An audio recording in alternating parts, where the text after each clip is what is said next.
Okay, so this morning we are going to be studying chapter 29.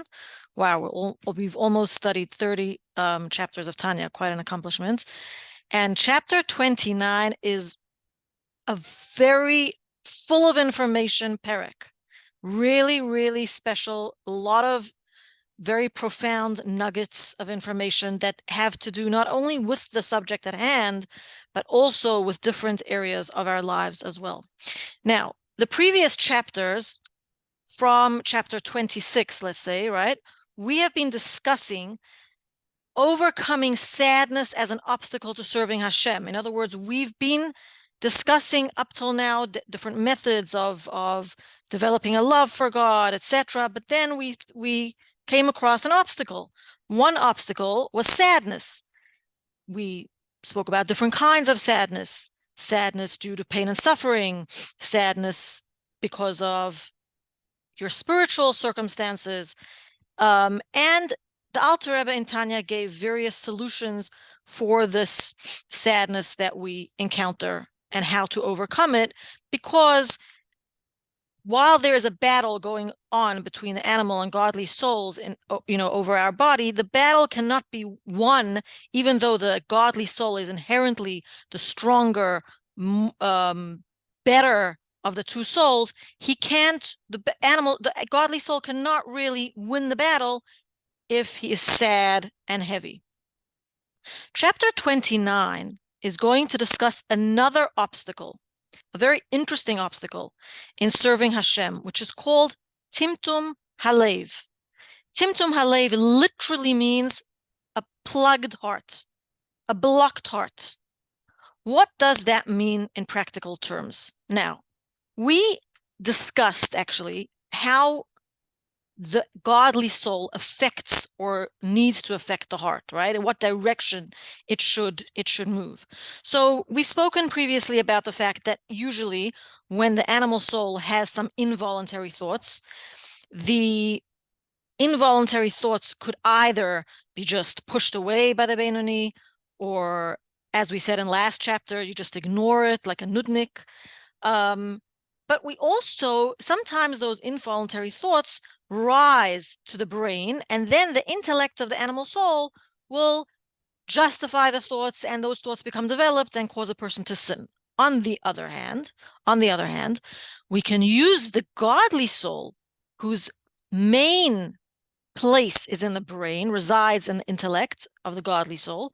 We can use the intellect of the godly soul to produce healthy emotions. In other words, instead of going heart brain, it goes brain heart, and we get to the situation of moyach shalit al halev, mind over heart, and that's how the godly soul influences the animal soul to actually love Hashem and to develop warm feelings to Hashem, and influences the animal soul to prevent it from sinning, from causing a person to sin. However, what if we have a situation where you are doing everything you're meant to be doing? You are using your godly intellect to study Torah and to reflect upon godly subjects and to reflect upon Hashem himself. Everything with intention to develop those feelings, those emotions of love and fear of God, which will in turn prevent you from sinning and will also motivate you to do mitzvahs, right? So you're doing everything in your power. You're learning, you're reflecting, you're meditating. However, for some reason, the light of the godly soul and the intellect does not penetrate the coarseness of the animal soul and the body. In other words, it has no effect on your heart. So as much light that's coming through from the godly soul, it's just not having an effect on your heart. Your heart is effectively what we call plugged, blocked. It's just not being a receiver to the light and influence of your godly soul. Now, what are some symptoms of this? How do we know this is actually happening? So 2 examples Tanya gives is of a Beinoni, and let's remind ourselves that a Beinoni is actually a very high level servant of Hashem, right? But even the Beinoni, whose daily behavior appears to be that of a tzaddik. So one symptom is that when he davens, and davening is called service of the heart, avodah shebelev, when he davens, he realizes that his heart is really not being affected. Because in actual fact, davening, when we daven, although we daven to connect with Hashem, one of the benefits of davening is that it affects us ourselves. It affects the way we love Hashem. It affects the way we relate to Hashem, and in turn, how we do mitzvahs. So the Beinoni realizes that his davening is just not affecting his heart. That's one example. And then he also may realize that he cannot overcome his Yetzer Hara with regards to permissible activities. Remember that we've spoken before that not only is klipa prohibited things, not only do you connect with klipa by sinning, you can also connect with klipa by doing permissible mundane activities not for the sake of serving Hashem. Now, obviously, it's much easier to rectify that because it's not actually a sin, but he realizes that he's not able to overcome his Yetzer Hara, and he's not able to serve Hashem with his mundane activities, and he's not able to overcome his Yetzer Hara in this area. These are two examples that the Alter Rebbe gives, but I think that we ourselves can give examples to ourselves in our own lives where we can be doing everything we should be doing, learning, reflecting, meditating, and still what happens is we're not changing. In other words, we are trying to control our mind. We're putting all the right things into our mind, but it is not having an effect on the heart. So the solution, the Alter Rebbe tells us in this chapter of Tanya, is not, as one would think, to simply increase the light, but in this case, we are going to make the heart receptive to the light by understanding the underlying cause of why your heart is blocked to receiving the light. And the example that Tanya gives in this chapter is like a log. Let's say you have a log of wood, a very thick log of wood, and you're trying to light a fire, and the fire is just not taking. It's like there's a spark and fizzles out. It's just not taking. What is the solution? The solution in this case, the Gemara tells us, is to chop the wood into smaller pieces, not to increase the fire, but to actually make the wood more receptive to the light. And that's what we're actually going to do to our coarse shell of klipa, which is surrounding our heart and preventing it from being receptive to the light of the nefesh elokis, the godly soul. In actual fact, we're going to shatter the heart, or the shell, the coarseness of the heart, into many pieces in order to make it receptive to the light of the nefesh elokis. Now, in order to understand this, because it sounds kind of radical, right? In order to understand this, we have to understand the reason for the plugged heart. What's going on? What is the cause of this deficiency in the heart? The cause of this deficiency is really the arrogance of the klipa. You know, ego, right? Ego is really our animal soul. And ego, you know, when you say a person has an inflated ego, that word inflated is just air, it's arrogance. The klipa is very, very arrogant in the animal soul, making it appear inflated and making it appear greater than the divine soul. It appears to us to have greater strength than the godly soul. So, and thereby, it conceals the light of the godly soul. So what is the solution? Now, the beginning of the solution, I think, is so precious, because I think this is where a lot of people err. The first thing that the Alter Rebbe says is to set aside appointed times. This method is not to be done all day and every day. When we use this method all day and every day, that is actually the tactic of the Yetzer Hara. It's preventing you from doing mitzvahs. It's bringing you down into a very depressed state over your situation in life. So the Alter Rebbe starts off by saying, appointed times. Make a time in your calendar where you're going to humble yourself in order to bring down the klipa a notch, to take him down a notch, to bring him down, to humble himself, to shatter your perception of yourself. Now we're going to explain this. What does that mean? We're going to shatter a person's perception of himself, and thereby this will reduce the arrogance of the animal soul. We're getting in a minute to what that means, that we have to shatter our perception of ourselves. What does that mean? But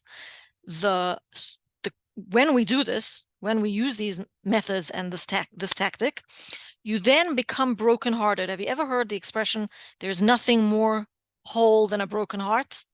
This is where we understand this. In other words, your animal soul will become, we will break the coarseness of the animal soul's heart, the shell surrounding the animal soul heart, preventing the light from coming through. And when we do become brokenhearted, the light is able to penetrate. Now, brokenhearted in this context does not mean that you're crying and walking around sad. Brokenhearted literally means broken-hearted in the context of the animal soul's hard, rough, coarse shell surrounding the heart. That then becomes broken. Now, what does it mean we're going to shatter our perception of ourselves? So it's a very, very interesting the way Tanya explains it, actually, because our perception of ourselves, the Beinoni's perception of himself, even a Beinoni, who's a very, very high, lofty level, and we are obviously potential Beinonis, right? Our perception of ourselves is not our divine soul. Yes, the divine soul is your essence, but your perception of yourself is your animal soul. So when we say that a person is brokenhearted or disgusted with himself, in this case, Tanya says one should become disgusted at an appointed time with one's animal soul. We are referring specifically to the animal soul, while our true essence is the godly soul. But the animal soul is us, because firstly, it's the animal soul which gives us life. You know, when a person leaves this earth, it's the animal soul which dies. It's not the godly soul. The godly soul is eternal. So the animal soul actually gives us life. It's a pretty important role. The animal soul's needs have not really changed since a person was a baby. The animal soul doesn't know anything beyond its need to eat and sleep and be cared for and be fed and to be taken care of. The animal soul, the nature of the animal soul, even in a Beinoni, has not really changed much. Your animal soul is your personality and is in your heart. The godly soul is something added to the person.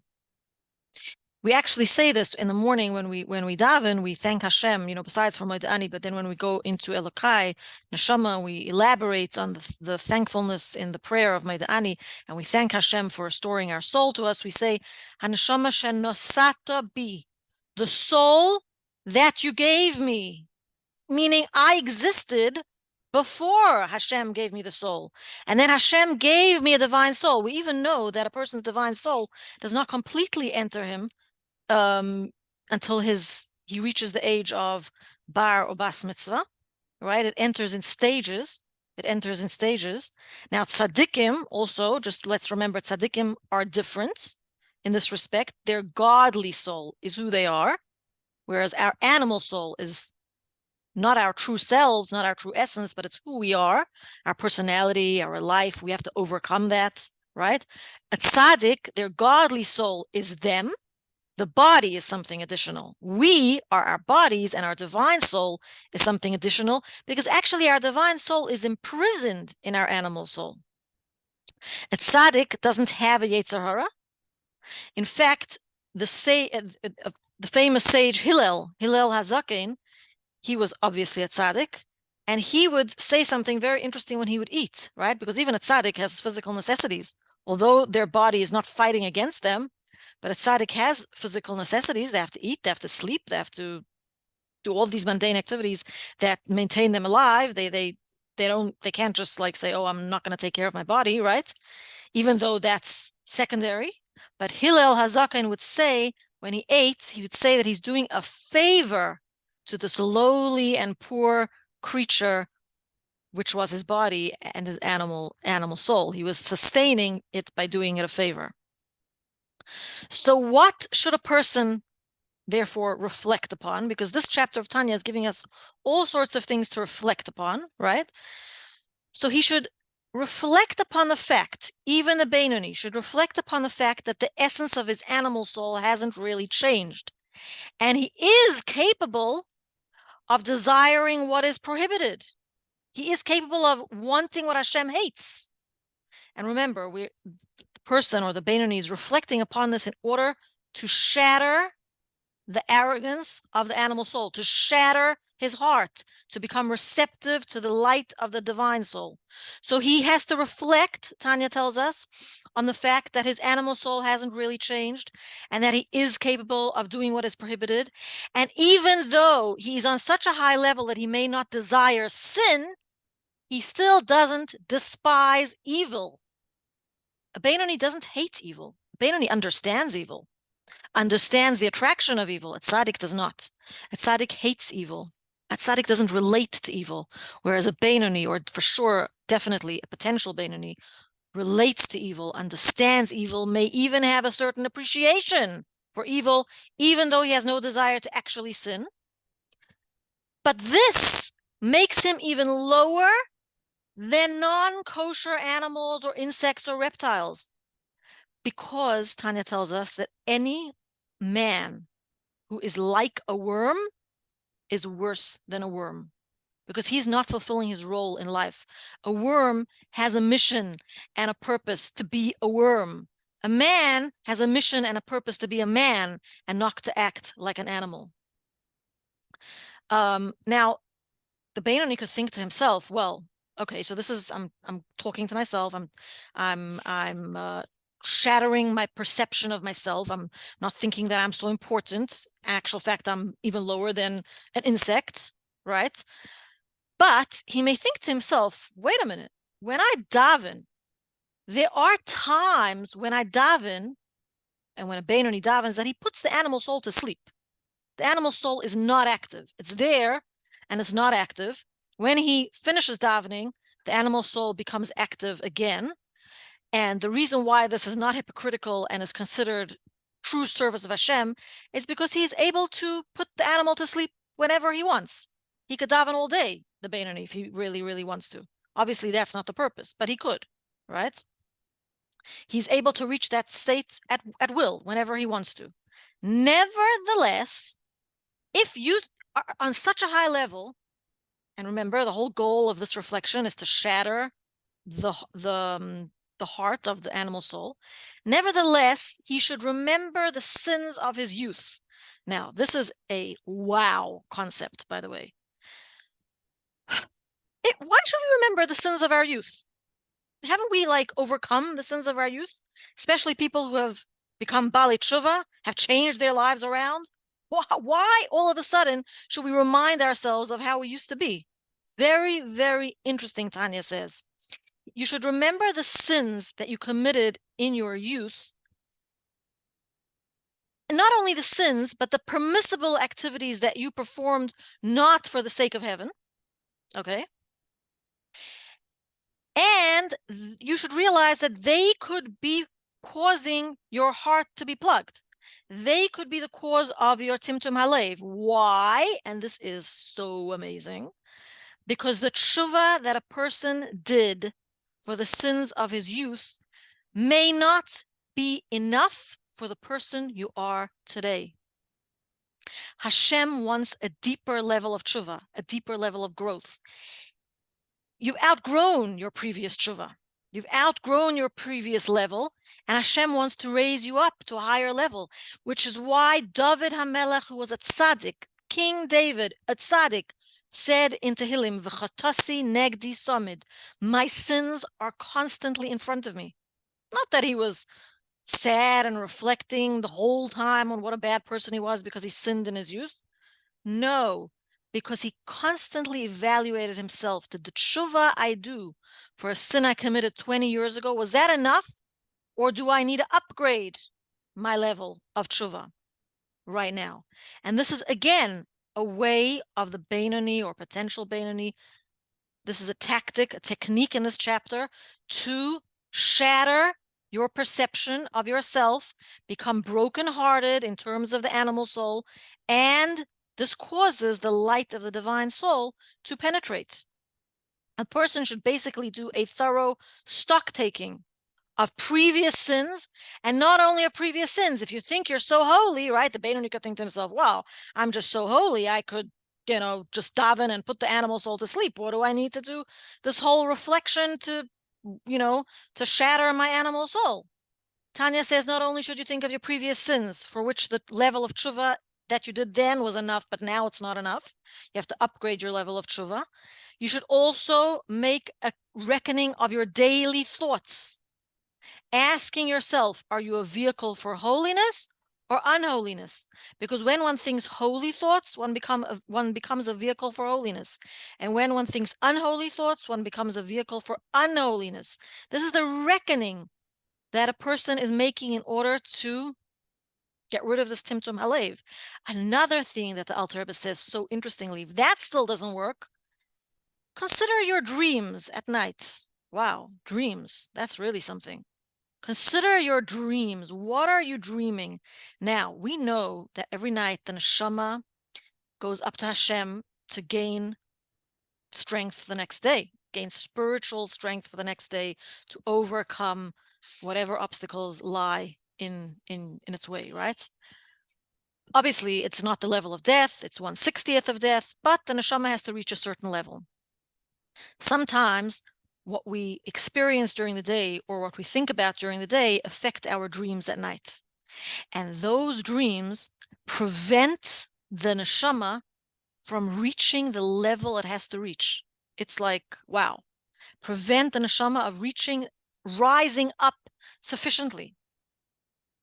And when we think about this, my goodness, this Nefesh Abamis is so powerful, but all it is an inflated balloon. So when we become aware, right, the awareness brings us to the realization that it's all air. It's all air. And what happens is it deflates the Nefesh Abamis, which desires that which Hashem despises, and causes the person and Hashem to be far from one another. These are all methods of reflection at appointed times that a person uses to get rid of this Timtum Halev, this plugged heart. But then this chapter brings us another method, which is really radical. If up till now this has not worked, you've reflected on all these things, you've reflected how your perception of yourself and your personality is lower than a worm because you're not fulfilling your mission, you're desiring different things than what Hashem desires. Now, if all this doesn't work, and the sins of your youth haven't reminded you that your animal soul is still in its natural state and still needs bringing down a notch or two, if all this hasn't worked, then there's another method the Alter brings in this chapter, which is really interesting and really radical.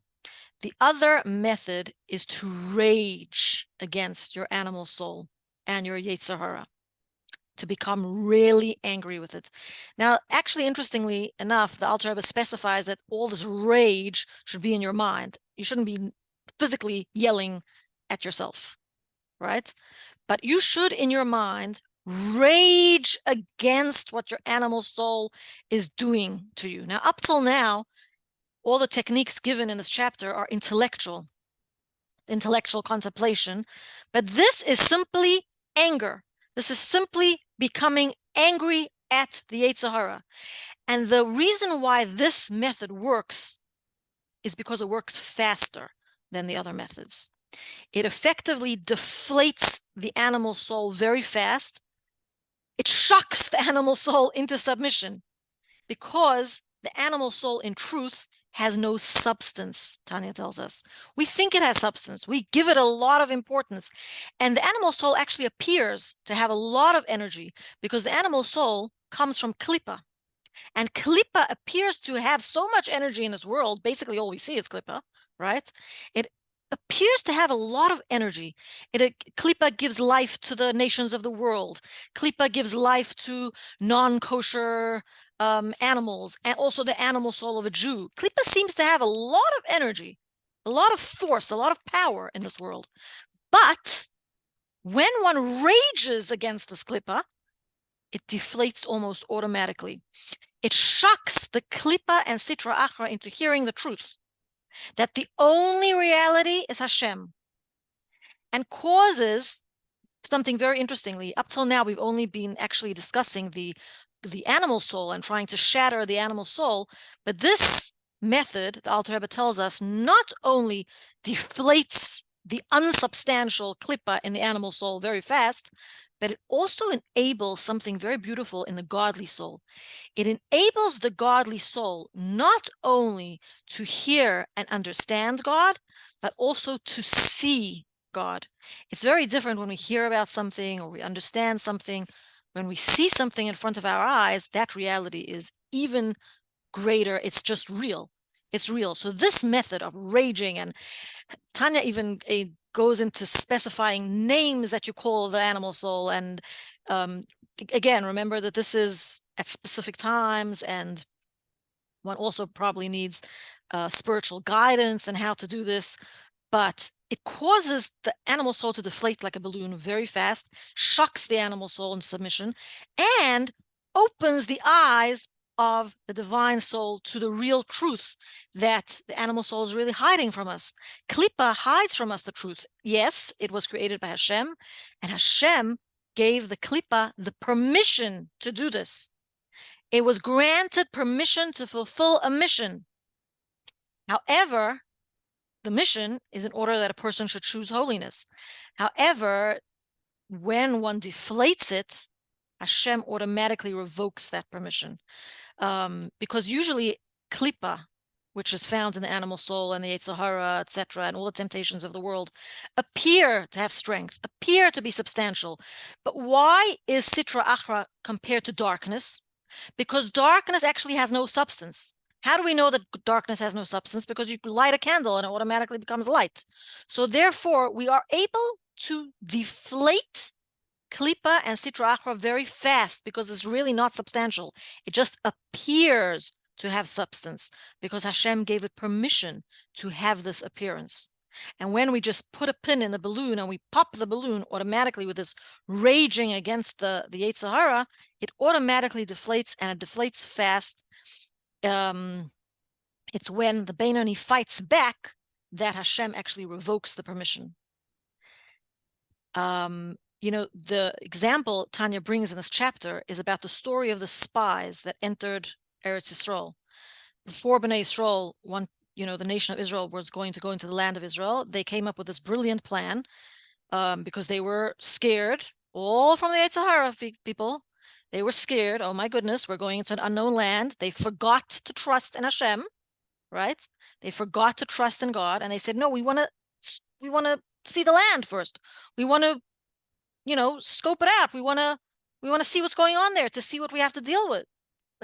And in fact, they sent spies, and they were like very, very affected by what was going on in the land of Israel. There were 31 kings, and there were giants, and the fruit and is massive, and they became a little sumish. They became a little confused in their brains, and they started becoming scared. And they came back and they said to Moshe Rabbeinu, "Oh my goodness, you don't know what we're going to have to deal with. You don't know. We're going to have to confront." And what does the Torah tell us? That Hashem became extremely angry with the nation, with the spies. And this anger, when Moshe Rabbeinu gave over, how angry Hashem was with them, automatically they their ego is deflated. And it says in the Torah, "Vayisablu ha'am ma'od." They really, really regretted what they had done. And it was a process that was very, very fast. Because this rage that Hashem showed them, and in turn, our rage, that we rage against the Yetzer Hara, makes the godly soul see the truth, makes the godly soul see the oneness of Hashem, and realize that, in fact, we do believe in Hashem. It's just that our animal soul makes it appear that we don't. Doubts are nothing but empty words of the Sitra Achra. The other thing to take into account, actually, is that the source, the Sitra Achra, the Klippa, the darkness that Hashem puts into this world, does have permission from Hashem to confuse us, to put obstacles in our way, correct? But then it goes a little bit off the path. Because what happens, Tanya gives us an example that's brought in the Gemara of a king who wants to show the strength of his son. He wants to show test his son. So he hires a harlot, he hires a prostitute to seduce his son, so that the prince will restrain himself from being tempted, right? Now, the harlot herself, she is a messenger of the king, correct? And she knows the king's intention. And this harlot does not want the prince to fall into her temptations. She's merely fulfilling her mission given by the king, right? So the same applies to Sitra Achra. Sitra Achra is being given permission from Hashem, is actually fulfilling a mission from Hashem to confuse us, to cause us to have doubts. But Sitra Achra does not want us to fail. The Yetzer Hara actually doesn't want us to fail. What happens is, though, that the source, at its source, Klippa and Sitra Achra are actually fulfilling a mission. They have no doubts. They have in Emunah. Klippa and Sitra Achra really believe in Hashem, right? The problem is that then they subcontract their mission. They choose different agents. It would be as if the harlot would hire another harlot to do what she has to do. And the subcontractor doesn't really know the original mission. So that's the problem, which is why we have to really deflate the darkness of the Klippa and the Sitra Achra at its source and just pop the balloon where it has no substance, because at its source, it has been granted permission to confuse the person. And the source is pure, but maybe not the agents. The original Yetzer Hara does not want the person to fail. But by actually becoming aware of the original source and the sort of subcontractors, the person thereby is able to rage internally in his mind at his Yetzer Hara for causing him to put so many obstacles in his place, for causing him to think that Hashem is not the truth. And this rage then revokes the permission. It's as if the king says to the harlot, "No, okay, fine, you've fulfilled your mission. Now you can come back." And all these are techniques used in order to overcome the blockage in your heart. Next chapter continues discussing this, actually. This is the beginning and gives us very practical techniques of how to overcome that. And remember that it is not an all-day, everyday thing. If a person starts beating themselves up all day and every day, that's the Yetzer Hara. So a lot of information. This chapter was not such a short chapter, but I'm glad we covered it. Any questions and observations? I have a question about Sure. dreams. Okay. Somebody has nightmares, like disturbing nightmares consistently. Does it reflect is it something to do with what we spoke today, or is it something completely different? It can and it cannot. I think the person would have to, first of all, reflect. Nightmares can come also through trauma or experiences that a person has gone through no fault of his own. But there are some dreams. In fact, the Alter Rebbe says in this chapter that a person can feel pain in his dream. You could feel physical pain, emotional pain in your dreams, and that can prevent the neshama from reaching where it has to go. And even nightmares can prevent the neshama from reaching where it has to go. The question is why they're happening. So if it's because you're thinking unholy thoughts or being involved in unholy activities, then that's to be taken into account. If it's because of other reasons, that's to be taken into account. I'm not an expert on dreams. I'm just saying what the chapter says. No, I'm just really wondering because Yeah, it's something to wonder. yeah. Go ahead, Chai. I have a Sorry, you had something to question. say? Yeah. First of all, today was amazing and exactly what I needed to hear. And can you show me a little bit what a mini rage would look like? So Tanya actually describes it. If you look into the chapter, it's quite explicit. I'm going to read from you the words. So first of all, Tanya says one should thunder against the Sitra Achra with a strong and raging voice in order to humble it, as our sages state. Rigzu v'al techetou, you should become angry at your Yezara and don't sin.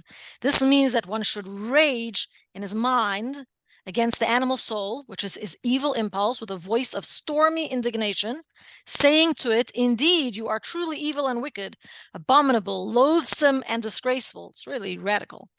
And so forth, using all the epithets by which our sages have called it. Can look up in Gemara all the epithets. How long will you obscure the light? And I think this is the important practical part for us.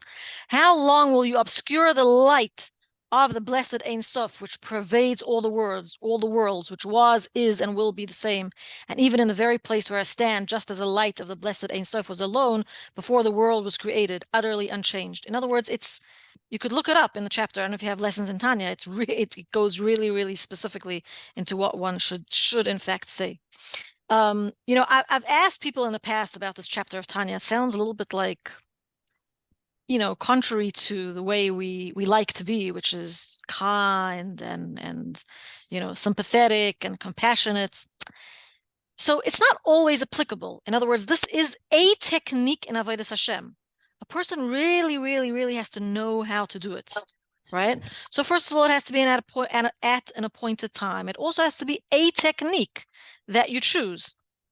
So it's one of the tools in your toolbox, right? That if nothing else has worked, then yes, one should rage against the Yetzer Hara and say, you're preventing me from seeing the light. You're preventing me from knowing Hashem, from the truth that Hashem is the only real existence, which this topic actually is dealt with more in the second book of Tanya, which is Shara Yuchad V'Emunah.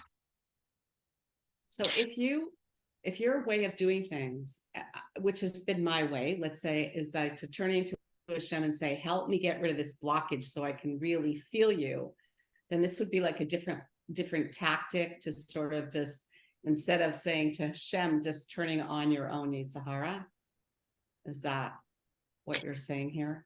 Okay, could you just repeat, because I was a little bit distracted and I didn't hear the question. Oh, so what I usually do is like I'll say to Hashem, help me with the blockage, do that whole thing. Oh, yeah. It's still not, but this would be like a different method if that's like, it's a different method because that's not working. In other words, we usually say, blast darkness with light, right? How do we combat darkness? We combat darkness with light. But the question in this chapter is, what if we're doing all the right things? What if we're bringing a lot of light? By the way, I hope you're noticing my son in the background.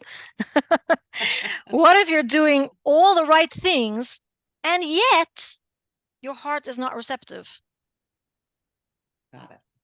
Right? Then one uses the method of not increasing the light, but making the heart more receptive. And is in the example of the Tanya brings with a log, that you kind of break the log into smaller pieces. We're talking about a Beinani here, right? We This are is like talking someone at the level of a Beinani. If things are not working, then you do this. I mean, yes, we're talking at a level of a Beinani, you know what I mean? but remember, like this is a really, really high level for someone who's really already at that high level. Because most of us are probably just trying to do the other, you know what I mean? Like No. It's So, the very, very yeah, high level of so a Beinoni. yes and no. Yes and no. In other words, Tanya is Sefer Shel Beinonim, right? But it also teaches you how to become a Beinoni.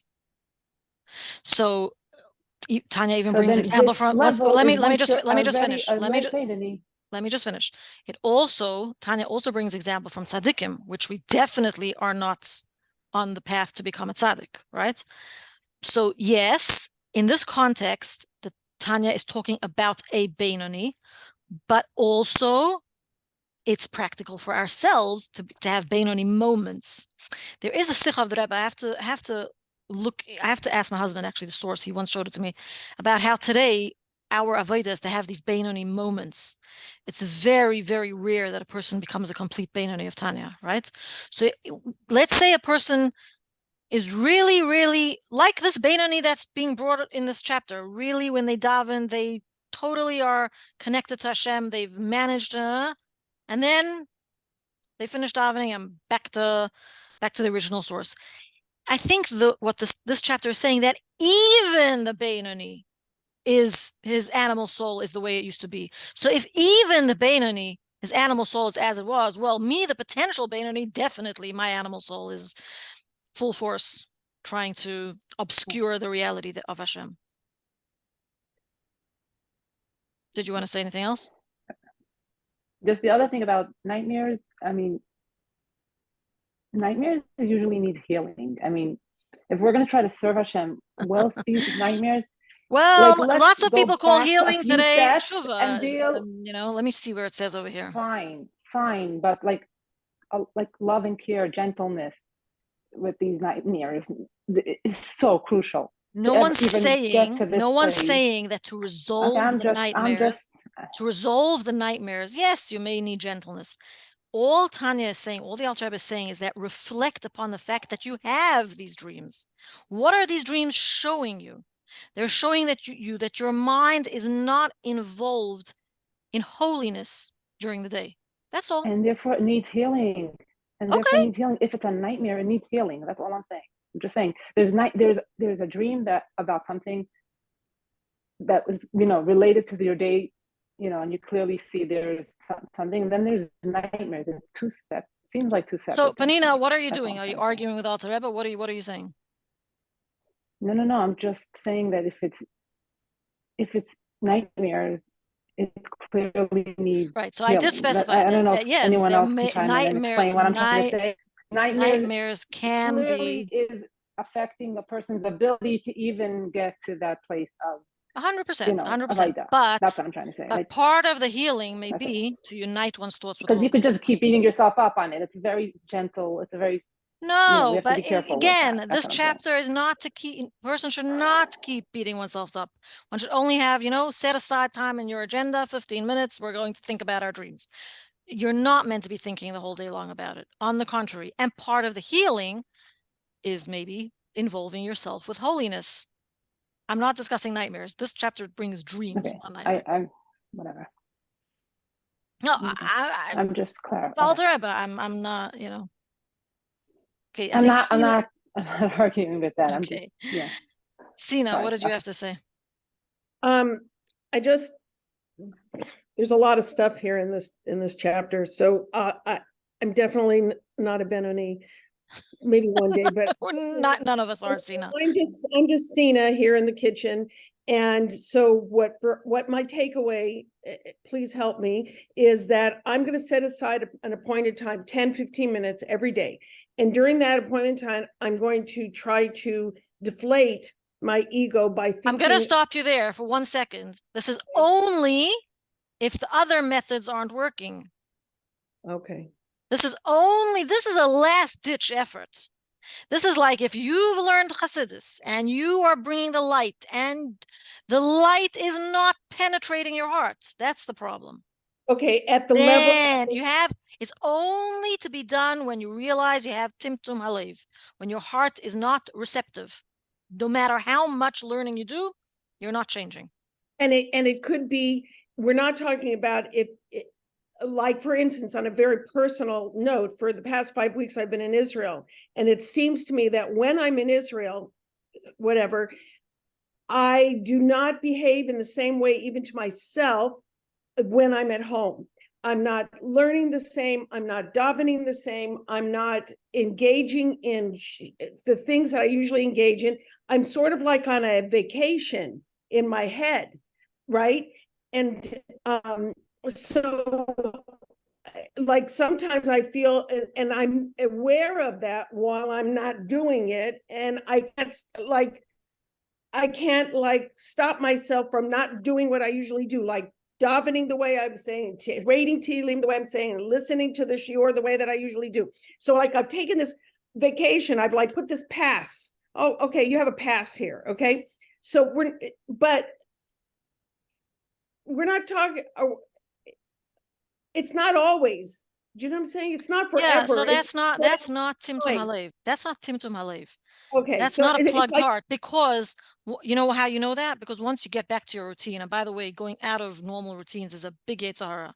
It's very difficult. But how do you know that when you go back to your routine, you're able to then reignite, you're able to reignite that spark? okay, so Timtum it's Halev, I'm not, this has to be very clear. This Avodah in this chapter is not a Avodah to always be done. It's an Avodah where nothing else is working. okay, You've meditated, you've reflected, and your heart is just as hard as a stone and it's not reflecting, right? okay. The Thank you. traveling, I want to tell you something. I really resonate with that because I travel a lot and I completely identify with that. Traveling is very, very hard to keep up regular routines and avodas and all these kind of things. But it's the Yeah. tactic of the Yetzer Hara, because you know what the Yetzer Hara tells you? Oh, you're such a hypocrite. Look at you. I know. So that's that. Then you go to the previous chapter. I don't know if you heard the recording. Then go to the previous chapter and No, just I didn't. That's the point. say, Nudnik, you're a Nudnik. I'm not even listening to you. Listen to the recording. Tina, Yes, I weren't will. you like there with family and taking care of family and helping family and doing other things? Like there's so many Yeah, different I mean, advices of a woman.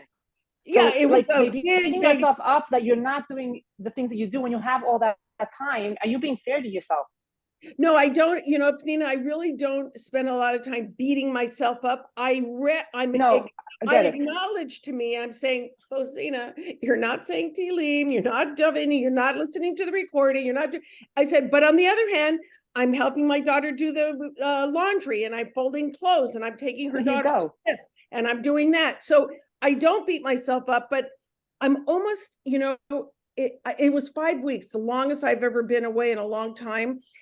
I really was yearning to get back to everything. Routine. I felt missing so much in my heart, so much missing, you know, so anyway, I just wanted to clarify that. And I'm really happy to be back with you guys.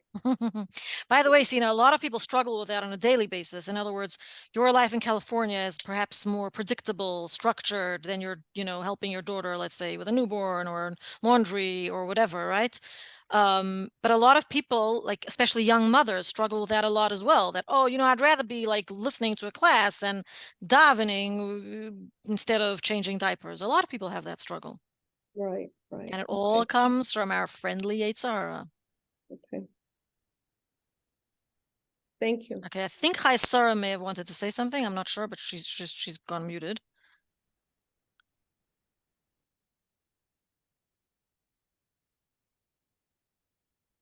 Okay, so I'm going to pause the recording.